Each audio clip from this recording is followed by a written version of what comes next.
Hello friends, સ્વાગત છે તમારા બધાનું મારા રસોડામાં.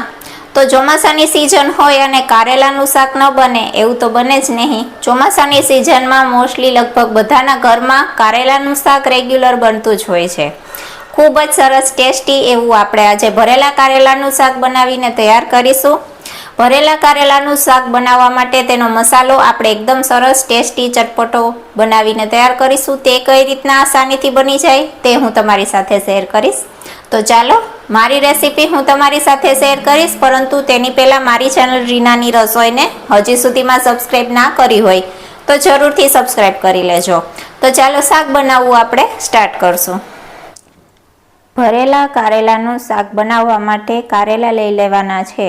તો મેં અત્યારે અહીંયા 250 ગ્રામ કારેલા લીધા છે. આવી રીતના ફ્રેશ તાજા એકદમ સરસ કારેલા હોય તેનો ઉપયોગ કરવાનો.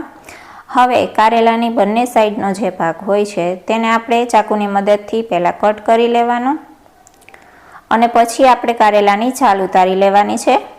આ રીતના જે જાડી છાલ હોય છે તે જ ઉતારવાની છે, વધારે પડતી છાલ નહીં ઉતારવાની. તો આવી રીતના છાલ ઉતારી લીધી. એ જ રીતના આપણે બાકીના બધા જ કારેલાની છાલ ઉતારી લેશું, તૈયાર કરી લેશું. તો બધા જ કારેલાની છાલ ઉતારી લીધી છે. હવે કારેલાના વચ્ચેનો જે બિયાનો ભાગ હોય છે તે આપણે કાઢવાનો છે. તો વચ્ચે આવી રીતના કટ લગાવવાની છે. ફક્ત ઉપરની સાઈડ, બંને સાઈડ કટ લગાવીને તેના કટકા નથી કરવાના, ફક્ત આવી રીતના ચીર કરવાની છે. હવે આપણે ચમચીનો જે પાછળનો ભાગ હોય છે તેની મદદથી આસાનીથી વચ્ચેની સાઈડના જે બિયા હોય છે તે નીકળી જાય છે. આ રીતના. તો આ રીતના આપણે કારેલાના બિયાનો ભાગ છે તે ચમચીની મદદથી કાઢી લેશું. જોઈ શકો છો આ રીતના આસાનીથી બધા જ બિયા છે તે નીકળી જશે. તો આ જ રીતના બધા જ કારેલામાંથી બિયા આપણે કાઢીને તૈયાર કરી લેશું. તો બધા જ કારેલાનો અંદરનો બિયાનો ભાગ છે તે આપણે આવી રીતના કાઢી લીધો છે. બિયાનો ભાગ હોય છે તે કડવાશવાળો હોય છે એટલે તે ખાસ કાઢી લેવાનો. હવે આપણે કારેલાને બાફવાના છે. તો મેં એક તપેલીમાં પાણી ગરમ કરવા માટે રાખી દીધું છે. તેની અંદર બધા જ કારેલા છે તે એડ કરી દેશું, બાફવા માટે રાખી દેશું. તમે કુકરમાં પણ બાફી શકો છો. જો કુકરમાં બાફવો હોય તો એક સીટીમાં જ બધા જ કારેલા બફાઈ જશે અને આવી રીતના તપેલીમાં બાફશો તો ફક્ત 5 મિનિટની અંદર પણ બફાઈ જશે. હવે થોડું મીઠું નાખીશું અને બાફી લેશું બધા જ કારેલા 5 મિનિટ માટે.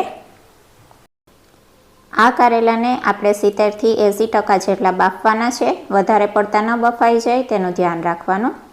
હવે 5 મિનિટ જેટલો સમય થઈ ગયો છે તો ચાકુની મદદથી આવી રીતના ચેક કરી લેવાનું. તો કારેલા છે આપણે જોઈએ છે એ પ્રમાણમાં સરસ બફાઈ ગયા છે. ગેસની ફ્લેમ બંધ કરી દેશું અને બધા જ કારેલાનું પાણી છે તે આવી રીતના નિતારી લેવાનું અને અલગ પ્લેટમાં આપણે તેને કાઢી લેશું. તો બધા જ કારેલાનું પાણી નિતારતા જવાનું અને પ્લેટમાં કાઢી લેવાનું. તમારે કોઈ પણ કાણાવાળું વાસણ હોય તેમાં પણ તમે પાણી નિતારી શકો છો બધા જ કારેલામાંથી. તો આપણે બધા કારેલા છે તે એક પ્લેટમાં લઈ લીધા છે. હવે તેના આપણે મસાલાની તૈયારી કરીશું. તો એક મિક્સી જાર લઈ લેશું. તેની અંદર હું સેવ એડ કરું છું. તમારી ઘરમાં કોઈ પણ ફરસાણ હોય તમે એડ કરી શકો છો, જેમ કે સેવ છે અથવા તો આવી રીતના મોરા ગાંઠિયા હોય છે તે પણ તમે એડ કરી શકો છો, ચવાણું એડ કરી શકો છો. આ રીતના કોઈ પણ ફરસાણ તમે મસાલા માટે ઉપયોગમાં લઈ શકો છો. હવે ખારા બી લીધા છે. આ રીતના ફોતરા કાઢેલા ખારા બીનો ઉપયોગ કર્યો છે તે એડ કરીશું. અને હવે આપણે લસણ લેવાનું છે. તો મેં અત્યારે અહીંયા 9 થી 10 કળી જેટલી લસણની લીધી છે ફોલીને, તે એડ કરી દીધી છે. હવે આપણે તેની અંદર 1 નાની ચમચી જેટલી વરિયાળી એડ કરીશું. ટેસ્ટ સરસ આવશે. અને 1 નાની ચમચી જેટલા આખા ધાણા એડ કરીશું. વરિયાળી અને ધાણા નાખવાથી કોઈ પણ તમે ભરેલો મસાલો બનાવતા હોય તેનો ટેસ્ટ સરસ આવે છે. હવે બાકીના મસાલામાં 1 નાની ચમચી હળદર, 1 નાની ચમચી જેટલો ગરમ મસાલો લેશું, 1 નાની ચમચી ધાણા જીરું પાવડર અને લાલ મરચું પાવડર. લાલ મરચું પાવડર હું અત્યારે 2 ચમચી કાશ્મીરી લાલ મરચું પાવડર લઉં છું અને 1 ચમચી આપણું રેગ્યુલર જે લાલ મરચું પાવડર હોય તે લઉં છું. અને સ્વાદ પ્રમાણે મીઠું લેશું અને ચપટી હિંગ લેશું. અને હવે આ મસાલાને આપણે સરસ રીતના ગ્રાઇન્ડ કરી લેવાનો છે, મિક્સી જારમાં ફેરવી લેશું. તો જોઈ લેશું તો એકદમ સરસ મજાનો ભરેલા કારેલા માટેનો મસાલો બનીને તૈયાર થઈ ગયો છે. આ રીતના ફટાફટ ઇઝીલી એકદમ સરસ ટેસ્ટી સુગંધેદાર ચટપટો મસાલો બનીને તૈયાર થઈ જાય છે. તો બસ હવે આપણે તેને એક મોટા બાઉલમાં એડ કરી દેશું બધો જ મસાલો.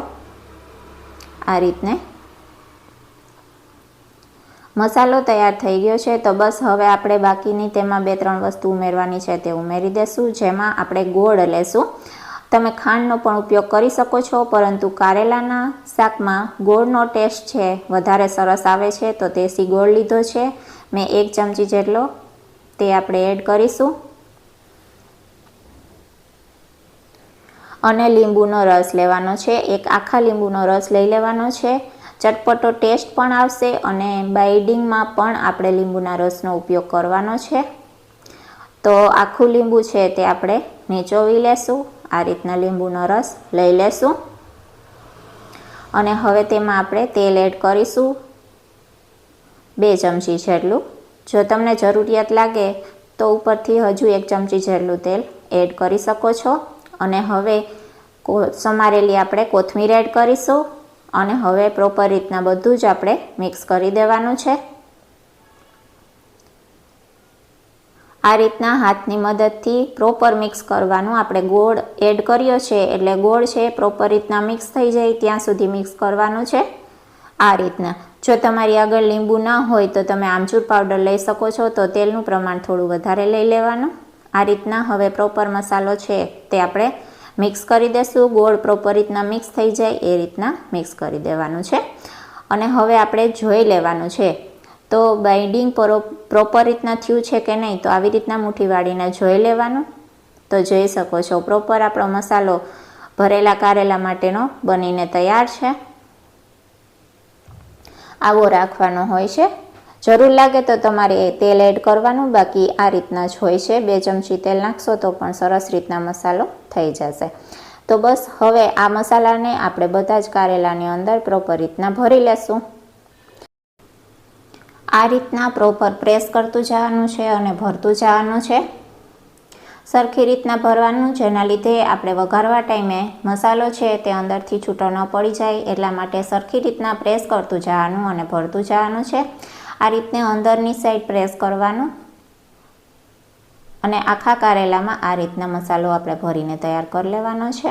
તો બસ આ જ રીતના બાકીના બધા જ કારેલામાં મસાલો આપણે ભરી લેશું.